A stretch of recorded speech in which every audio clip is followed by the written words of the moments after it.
Welcome to the Sal's Punctuation Review Workshop. During this session, you'll learn about the importance of punctuation, the purpose of punctuation in writing. You'll also have an opportunity to self-assess your punctuation skills and then see it in practice. To begin with, we'll start with the importance of punctuation. If you'd like, you can print out handout number 1, titled Punctuation Review Worksheet. This will help you in following along, and you can take notes. Example 1. Take a look at the sentence. Can you see two possible meanings for this sentence?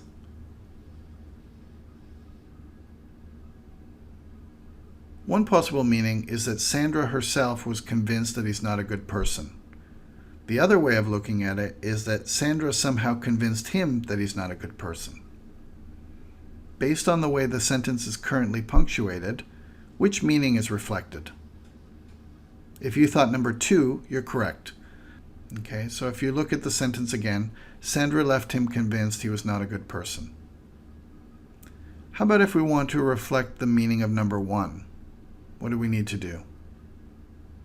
Well, if you thought that we need to add a comma, you're right. We need to add a comma after him. Sandra left him convinced he's not a good person. This indicates that she was convinced. Look at the next example. It's a similar situation. There are two possible meanings that can be understood.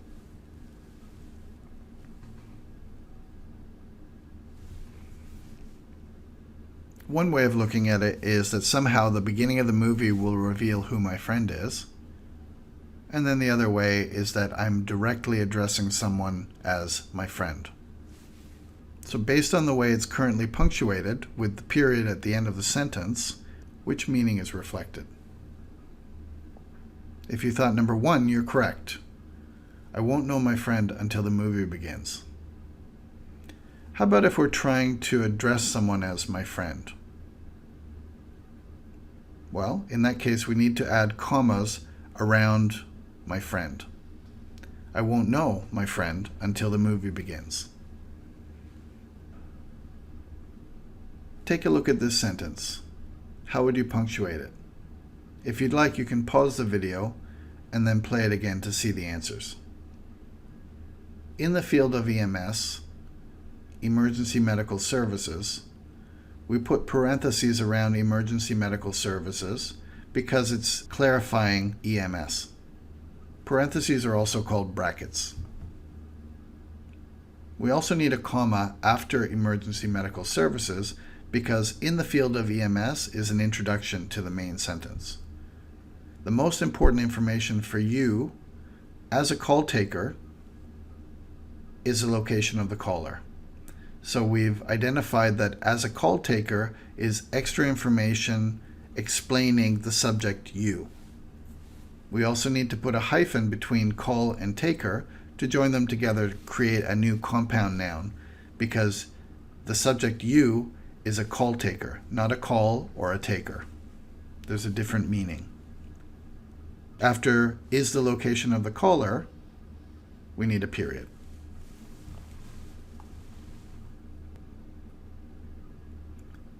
Let's move on to the purpose of punctuation. So punctuation is used to convey complex ideas in your writing. It also ensures that the meaning of the sentence is not confusable, as it could have been in my first 2 examples. It's also used to link ideas and transitional sentences. And the proper use of punctuation will be expected by your professors and your future employers, so it's important to know. Now we'll move on to the punctuation self-assessment. For this section, you'll need 2 documents. One is called the Punctuation Guide, which looks like this, and the second one is called the Punctuation Assessment Exercise. This is the one that you'll do on your own. We'll begin with some notes on common punctuation, just to explain some of the common ideas and rules. To begin with, for commas, there are 6 main rules that you'll see. The first rule is known as the fanboys rule, because fanboys, for, and, nor, but, or, yet, so, are coordinating conjunctions that are used to join at least two independent clauses.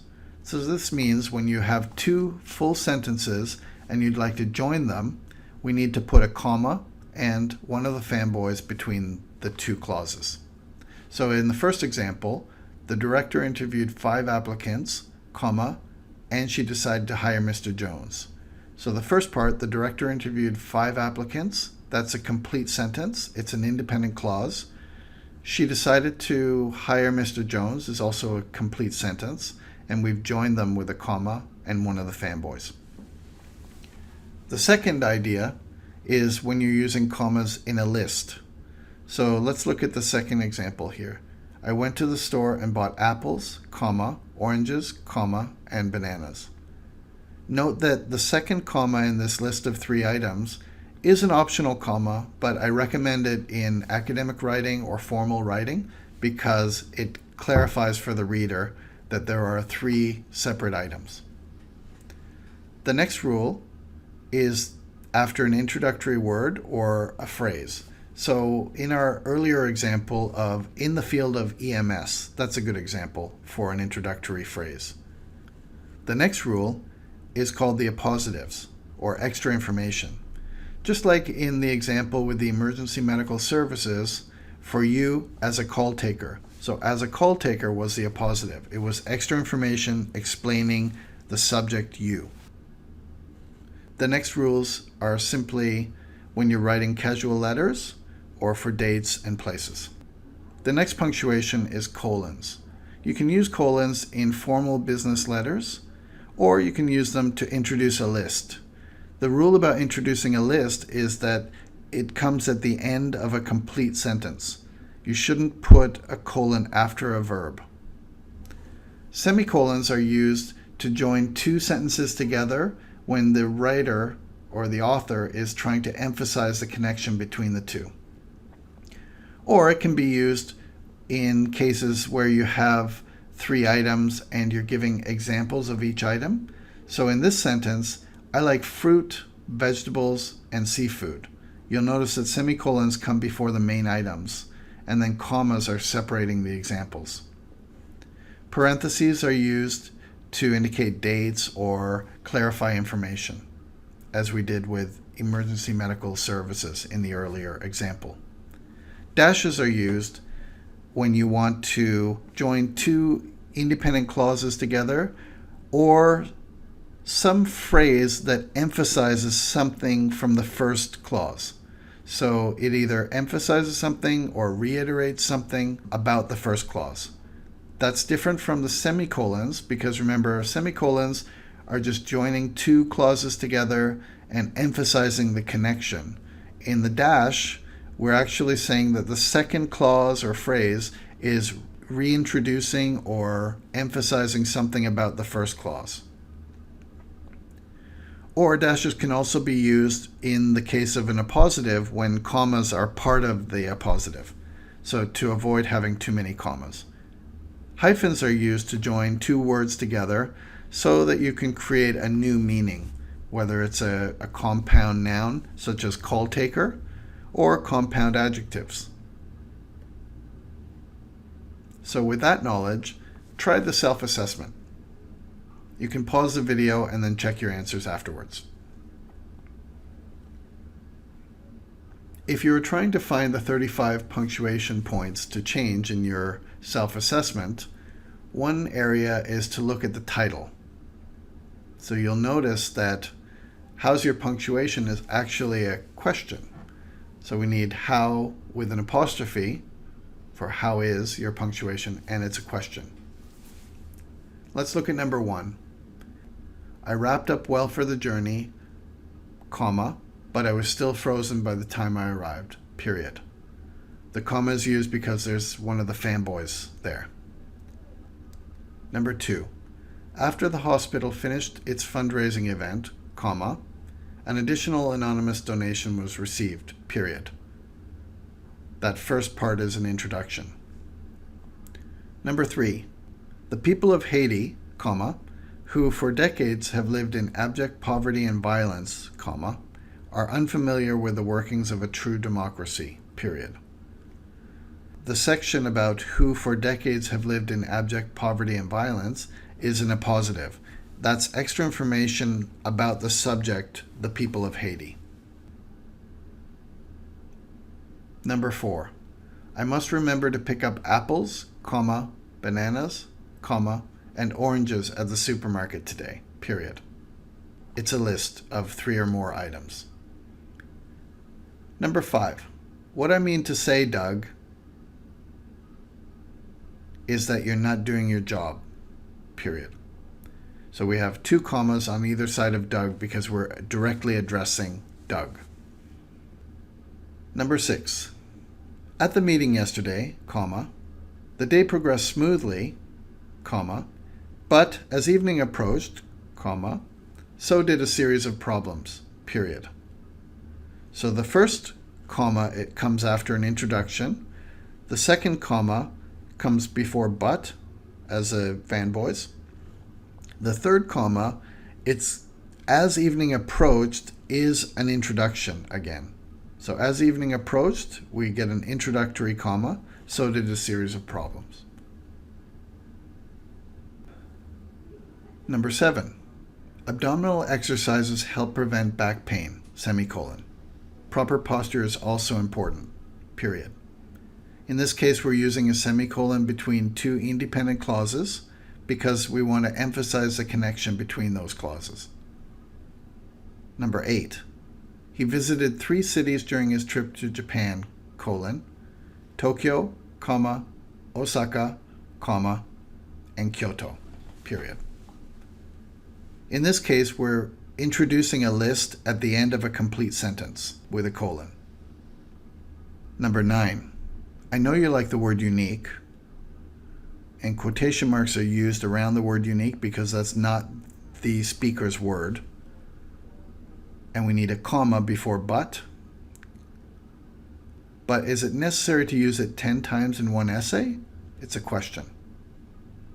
Notice that the comma should be inside the quotation marks. Number 10. We interviewed 3 candidates for the job, dash, all were rejected, period. In this case, we're using a dash to connect the 2 independent clauses, but we don't use a semicolon because a semicolon says that the 2 independent clauses are tightly connected. In this case, we're saying that the second clause is referring back to the first clause. And number 11, it costs $337.21. We need to hyphenate 30 and 7 to make a new number, 37, and we need to hyphenate 20 and 1 to make 21, and a period at the end. Now let's look at punctuation in practice. Take a look at the following example. What do you notice? Well, if you notice that this is 2 independent clauses together with no punctuation, then you're right. So it's a mistake and it's referred to as a run-on sentence. There are 3 main ways to fix a run-on sentence, and I'll go over those ways right now. We can't simply add a comma after store because then we would have a comma splice error because you cannot join 2 independent clauses with a comma. You'd have to have a comma plus a fanboys or a different way. So one way to fix it is simply to break it into 2 complete sentences. Another way to fix it, the same sentence, is to add a comma plus one of the fanboys. In this case, perhaps but is better. And the third way to fix it is by adding simply a semicolon between the 2 sentences to tie them together.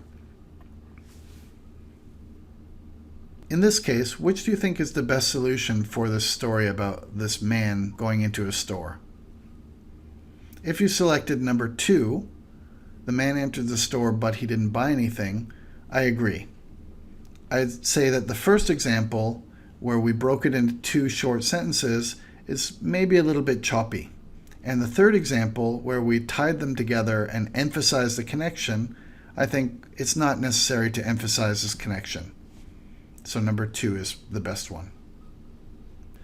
Look at the following example. Do we need to add any commas? How many types of photography can you see? If you answered 2, we don't need a comma. We wouldn't use a comma if there's only 2 items. However, as the author of the sentence, let me add in the commas. So a lot of people are saying sepia color, thinking of that as one item. But as the author, what if I were to add a comma after sepia? Now immediately that tells the reader that there are 3 types of photography here: sepia, color, and black and white. So this is the reason we want to use commas in our writing, especially if some terminology might not be clear to the reader. Now they know that there are 3 different types.